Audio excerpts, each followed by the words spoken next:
Feeling good? Yes. You? Great.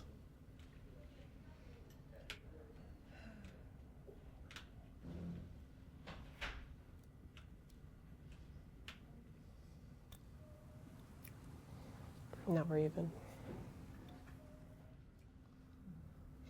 What's something digital connection can't replace?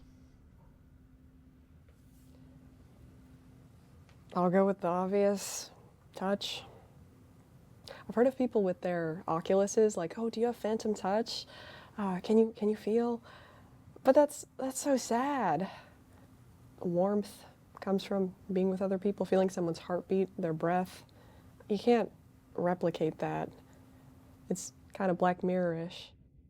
I think another thing that technology can't replace is physical proximity as a community building factor. The digital world, right? If I don't want to interact with somebody, I put down my phone, or I close the tab, or I put on Do Not Disturb, right? And this makes them very easy.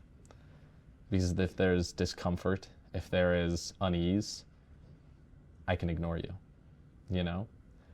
But when I'm in a shared space with you, when I'm right here, when you're my neighbor, when we're in a class together, or all these other things, I can't do that. I am forced to reckon with other people. I am forced to reckon with consequences. I am forced to reckon with the ugly parts of relationships that, put simply, digital connection cannot, I think by definition, replace. So I think in their easiness, they kind of lose something that is important about the difficulty of it. I have a follow-up story. I recently moved out of my dorm into one alone because, and all this like all these things you were saying about physical proximity, you can't ignore someone. That's exactly what my former roommate was doing. I was in the room and he just wouldn't say anything to me. And it was wild as soon as I got a place by myself, which lonely, but better than being made to feel like I don't exist. Such like a breath of relief. Maybe loneliness can be solved by being alone sometimes.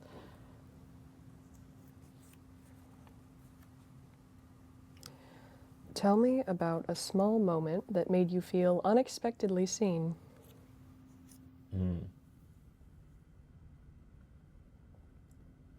I want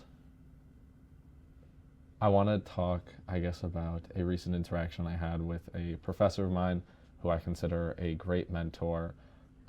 They said something about me that they had noticed a change in my life that I couldn't put words to. And I think, I'll say what they said. They said that I had been very rigid in the past, and I was learning to be more fluid and open to more possibilities in terms of, how to build connections and communities and struggle together with other people.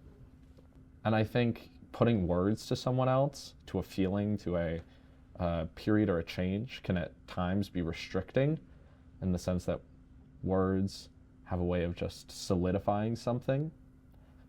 But I also think that putting words to someone else and identifying and seeking to define them, when you can find a way to do that close to how they self-identify, or in this case, as this professor, Phoebe Godfrey, I'll shout her out, was able to do for me, it made me feel incredibly seen in that moment. My girlfriend Stella recently, our back and forth is very intense, and it's like reference, bit, and then it's kind of indecipherable to a lot of people. And I said something stupid and metaphorical and meaning to be poetic, but not fully meaning to, because, irony for the bit. And she said, "You talk like a troll under the bridge." And and she started calling me a troll, which is hilarious because a lot of my acquaintances or just people that I first meet are intimidated by me, and she's insulting me to my face in a way that I love. And when other people hear it, they're going to think it's more of an insult than it actually is. She's calling me a troll because I tell riddles, not because I'm hideous, but that's a moment where I felt seen because she was able to meet me and insult me in a way that doesn't make me feel like I'm being put on a pedestal. So what story are you telling in your monologue, and why now?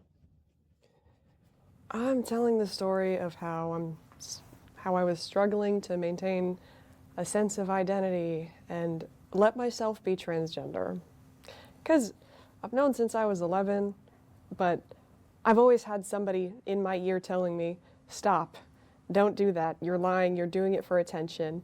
But the only attention I got from it was negative, especially at such a young age, 11. And I'm telling it now because I finally have people in my life that, like, it's not an issue for them to see me as who I am. I'm around my chosen family. And my sisters happen to be a part of that chosen family. So shout out both of them, even though they're not present in my monologue. They're in the background. What story are you telling in your monologue, and why now? So on April 25th, 2024, about 300 UConn students came together to form what would become a Palestine Solidarity Coalition and a Palestine Solidarity encampment. And by that point, tens of thousands of Palestinians had died, and we understood here at UConn that our university was complicit in this because of the extensive relationships it maintained with the military-industrial contractors that provided the weapons used to kill people in Palestine. When the encampment happened, I was 18, and it was my freshman year. And there was a part of this political action that was very scary to me, in the sense that I had never been part of something like it before. The monologue itself is about how I almost get arrested, but I narrowly escape with a cop's hand on my backpack trying to grab me. But the fear that I think I try to show in this is something that to me is very strange to say. You know, ultimately, we were and are still students who are fighting for this. And we are here, we are real, and we still went out and did it anyways. I think that, to me, feels very vulnerable.